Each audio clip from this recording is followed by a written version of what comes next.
Hello everyone, this is Anshika.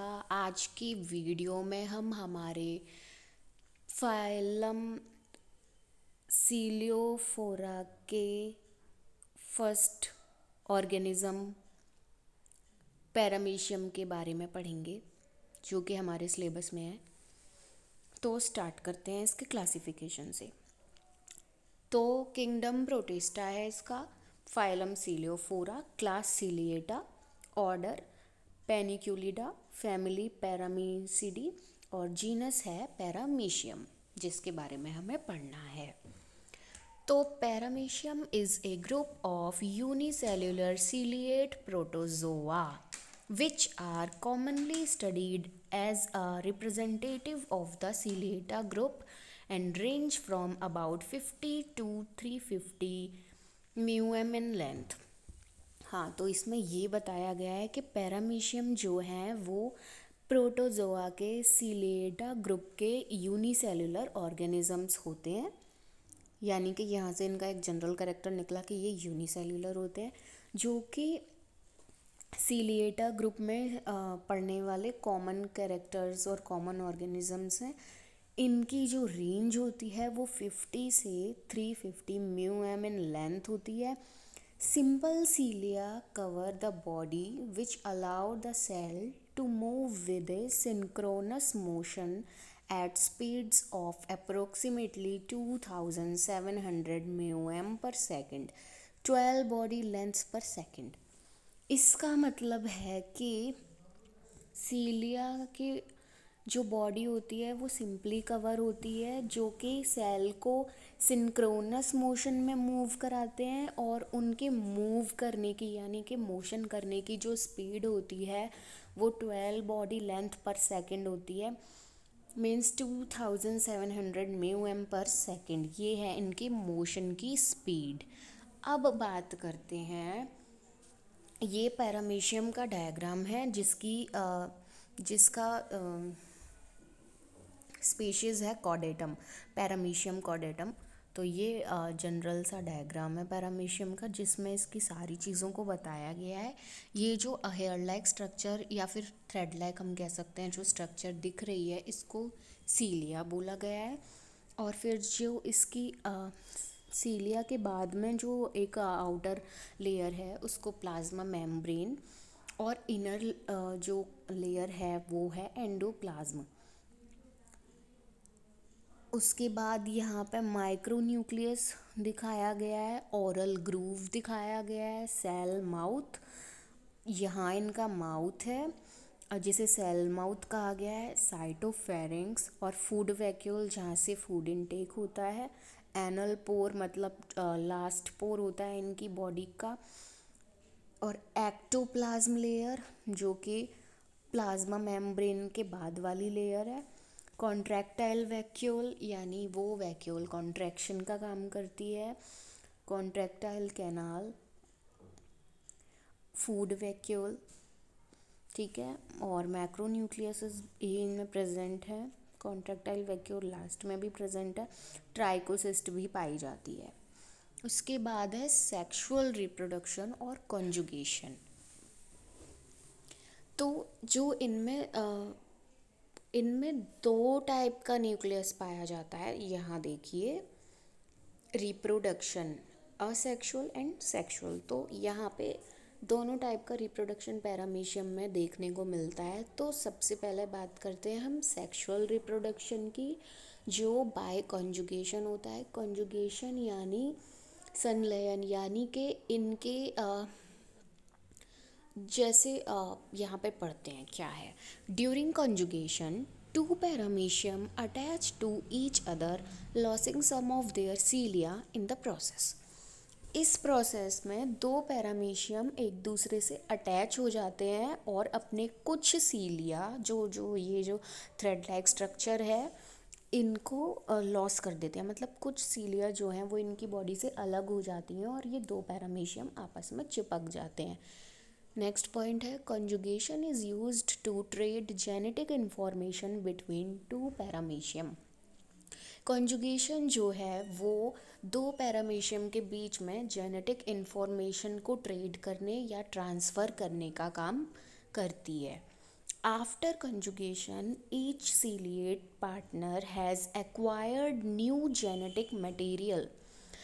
Conjugation के बाद हर सीलिएट partner जो है उसको एक न्यू जेनेटिक मटेरियल वो एक न्यू जेनेटिक मटेरियल बनाता है and divides to give rise to progeny with a new combination of genes. और फिर उनकी जो प्रोजेनी होती हैं उनको डिवाइड करता है और एक अपने जीन्स के को मिलाकर, मतलब उनके जो जीन्स मिलते हैं उनसे एक नया कॉम्बिनेशन रेडी होता है। This is essential to the survival of ciliate lineages. Most ciliates can not reproduce indefinitely by asexual fission and eventually die out if prohibited from conjugating। कुछ सीलिएट्स जो हैं वो एसेक्सुअल से फिजन से एसेक्सुअल रिप्रोडक्शन में नहीं रिप्रोड्यूस हो पाते हैं और वो यूं ही कंजुगेशन भी नहीं कर पाते, तो वो मर जाते हैं। तो यहाँ पे सेक्सुअल रिप्रोडक्शन इनका कंजुगेशन के द्वारा होता है। ये डायग्राम में बताया गया है। यहाँ देखिए मैक्रोन्यूक्लियस है पहले और ये माइक्रोन्यूक्लियस बताया, फिर ऑरल ग्रूव्स हैं। तो ये दो पैरामीशियम हैं। यहाँ आगे चल के इनमें मेयोसिस डिवीज़न हुई जिससे ये दोनों एक दूसरे से अटैच होने लगे हैं।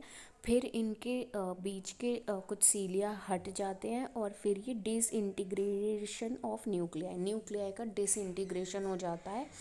मतलब इनमें दो अलग अलग न्यूक्लियाई का फॉर्मेशन होने लगता है।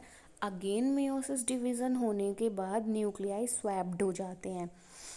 न्यूक्लियाई जो हैं वो अलग अलग हो जाते हैं और फिर न्यूक्लियाई जो हैं वो फ्यूज़ हो जाते हैं और फिर मैक्रोन्यूक्लियाई बनाते हैं। तो ये थी इनकी कंजुगेशन की प्रोसेस। आगे देखते हैं हम एसेक्सुअल रिप्रोडक्शन कैसे होता है। तो सीलिएट्स रिप्रोड्यूस एसेक्सुअली बाय डिवीज़न। सीलिएट्स या फिर पैरामीशियम में जो रिप्रोडक्शन होता है, एसेक्सुअल रिप्रोडक्शन होता है, वो उनके डिवीज़न से होता है। The micronucleus undergoes mitosis, while in most ciliates the macronucleus simply pinches apart too।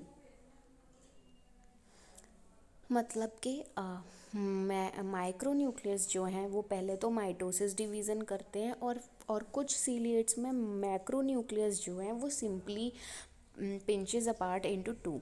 Simply वो एक दूसरे से जुड़ जाते हैं और एक दूसरे से अलग होके एक नया पैरामीशियम फॉर्म करते हैं।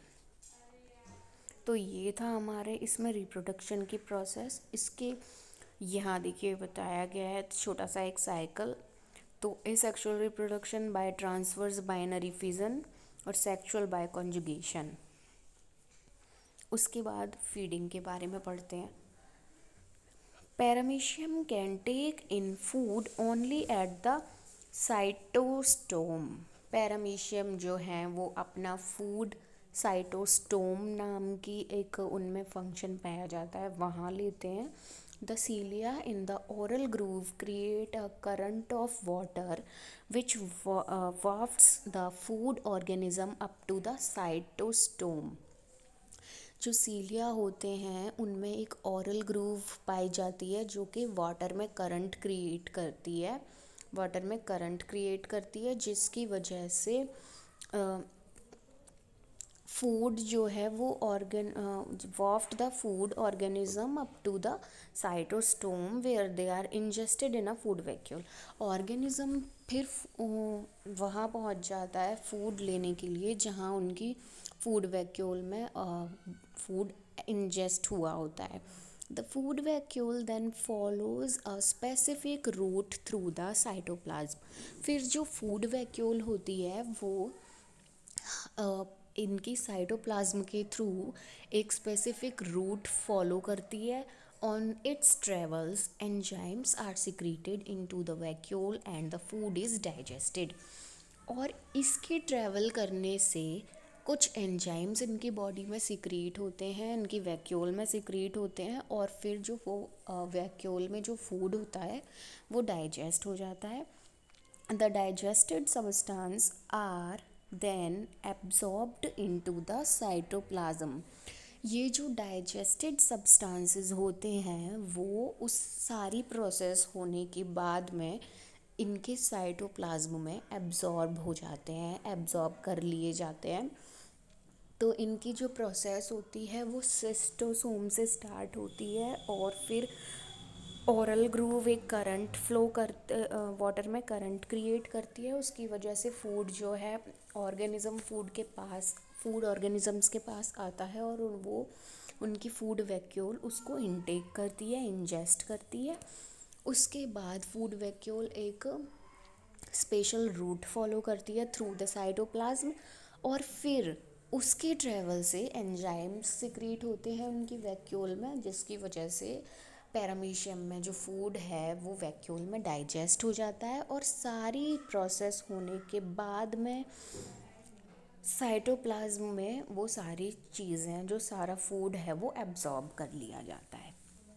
ये थी इसकी फीडिंग के मतलब कैसे अपना खाना खाते हैं, कैसे फूड इनटेक होता है। आफ्टर दैट इसका लोकोमोशन, कि ये कैसे अपना लोकोमोशन करते हैं, लोकोमोशन में हेल्पफुल है।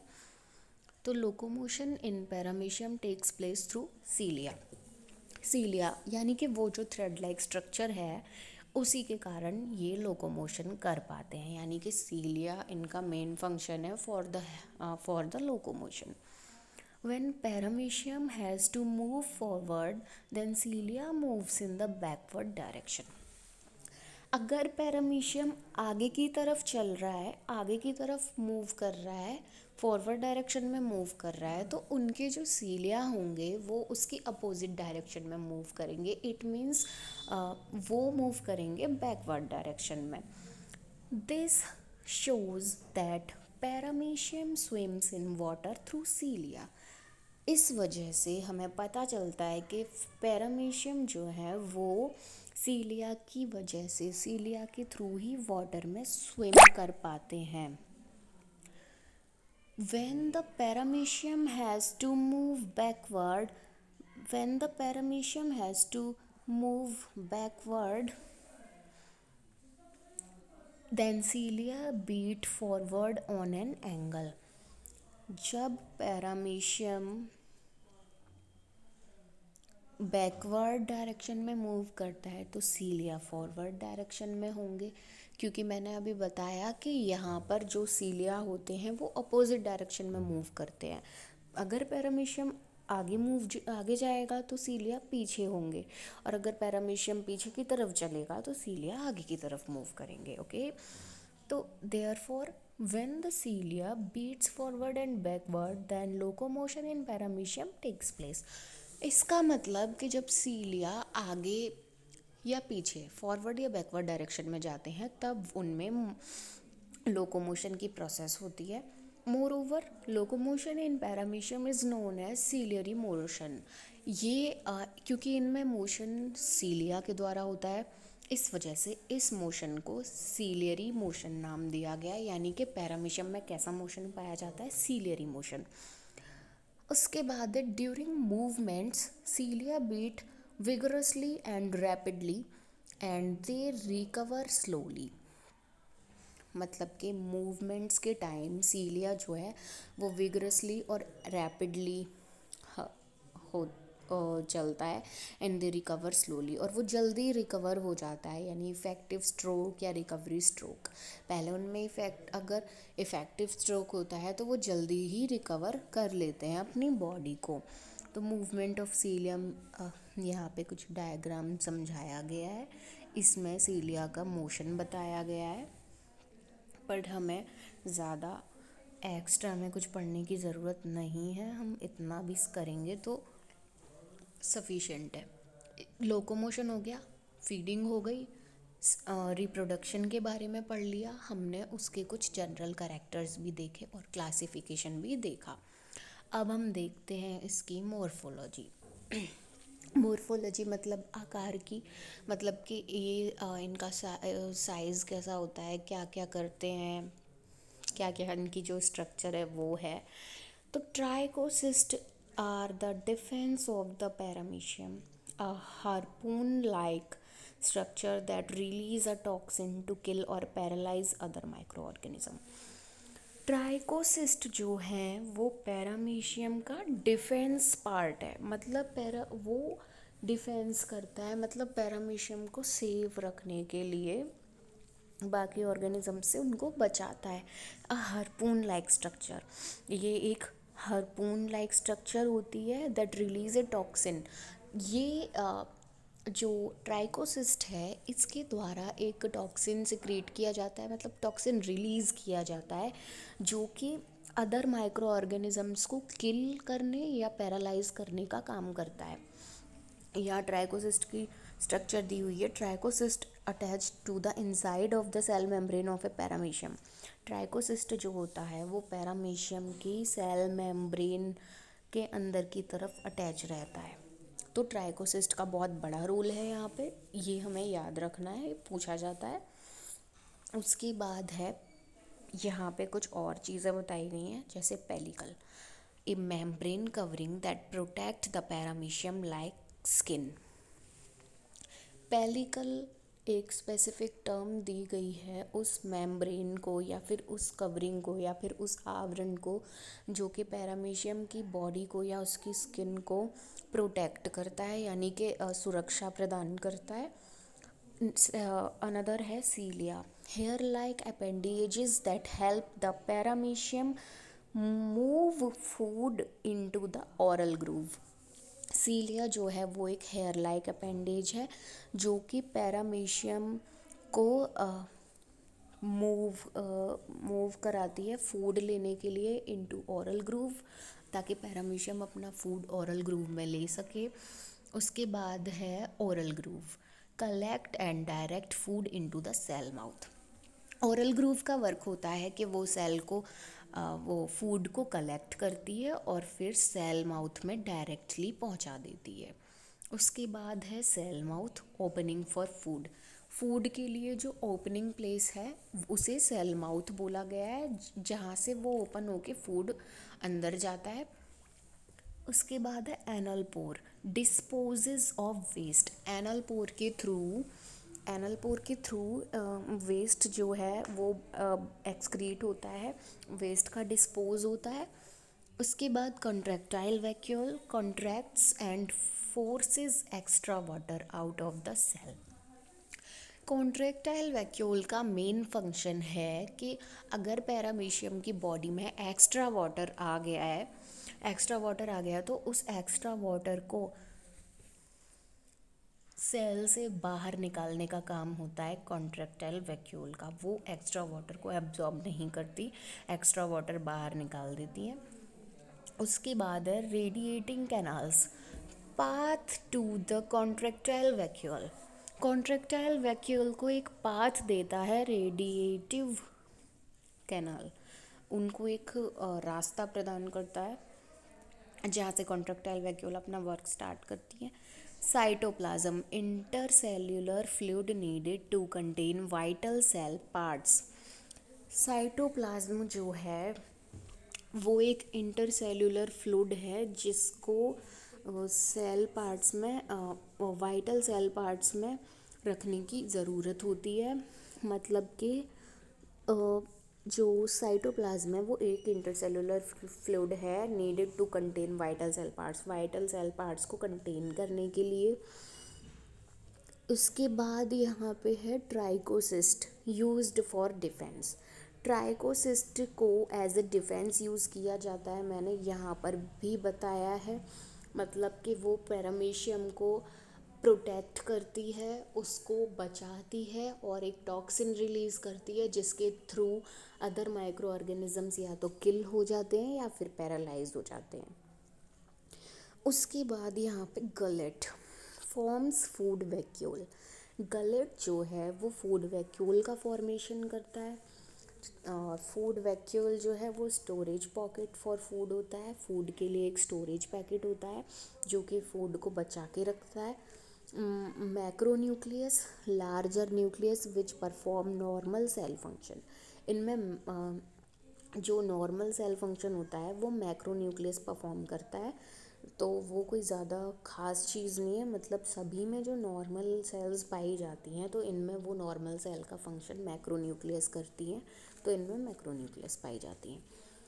उसके बाद micronucleus, smaller nucleus which is responsible for sale division. इनमें एक स्मॉलर न्यूक्लियस पाया जाता है जो कि सेल डिवीज़न के लिए रिस्पॉन्सिबल होता है। The paramecium is an oval, slipper-shaped and microorganism rounded at the front or top and pointed at the back or bottom.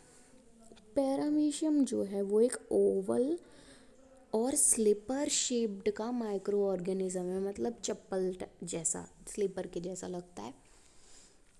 Rounded at front, top side से या फिर फ्रंटल पार्ट से rounded दिखाई देता है और बैक या बॉटम पार्ट से पॉइंटेड दिखाई देता है। The pellicle, a stiff but elastic membrane that gives the paramecium a definite shape but allow some small changes. Pellicle के बारे में अभी बताया और जान लेते हैं। A stiff but elastic membrane that give the paramecium a definite shape. ये एक स्टिप होती है लेकिन एक इलास्टिक मेम्ब्रेन भी कही जाती है जो कि पैरामीशियम को एक डेफिनेट शेप देती है, एक डेफिनेट आकार प्रदान करती है, but allow some small changes, लेकिन कुछ चेंजेस भी करती है, कुछ छोटे छोटे चेंजेस करके ये उसको एक डेफिनेट शेप देती है। Covering the pellicles are many tiny hairs called cilia. Pellicle की जो कवरिंग होती है उस पर कुछ टिनी हेयर्स पाए जाते हैं जिनको सीलिया कहा जाता है। On the side beginning near the front end continuing halfway down is the oral groove. उनकी उस साइड के पास में फ्रंट एंड पर एक continuing halfway down is oral groove. Oral groove का हाफ वे डाउन पाया जाता है। The rear opening is called the anal pore. उसकी जो रियल ओपनिंग होती है, जो साइड में एक एंड पाया जाता है ओरल ग्रूव का, उसकी जो रियल एंडिंग ओपनिंग होती है उसको एनल पोर कहा गया है। The contractile vacuole and the radiating canals The contractile vacuole and the radiating canals are also found on the outside of a paramecium. Paramecium के आउटसाइड यानी कि बाहरी तरफ कॉन्ट्रैक्टाइल वैक्यूल और रेडिएटिंग कैनाल पाई जाती हैं। Inside the paramecium is cytoplasm, और paramecium के अंदर की तरफ साइटोप्लाज्म पाया जाता है, ट्राइकोसिस्ट पाई जाती है, गलेट पाई जाती हैं, फूड वैक्यूल्स प्रेजेंट होती हैं, the macronucleus and the micronucleus भी पाए जाते हैं। तो ये सारी चीज़ें पैरामीशियम में पढ़ी जाती हैं और पाई जाती हैं, और इनके क्या क्या यूज़ थे वो सब हमने देख लिया। इनकी मॉर्फोलॉजी कैसी होती है वो भी जान लिया, कैरेक्टर्स के बारे में पढ़ लिया, ओवरऑल पैरामीशियम में क्या क्या फंक्शंस होते हैं, क्या क्या लोकोमोशन वगैरह की प्रोसेस होती है, तो वो सब देख ली। तो हमारा पैरामीशियम यहाँ पर कंप्लीट होता है। नेक्स्ट वीडियो हम अपने नेक्स्ट ऑर्गेनिज्म के बारे में बनाएंगे। So thank you.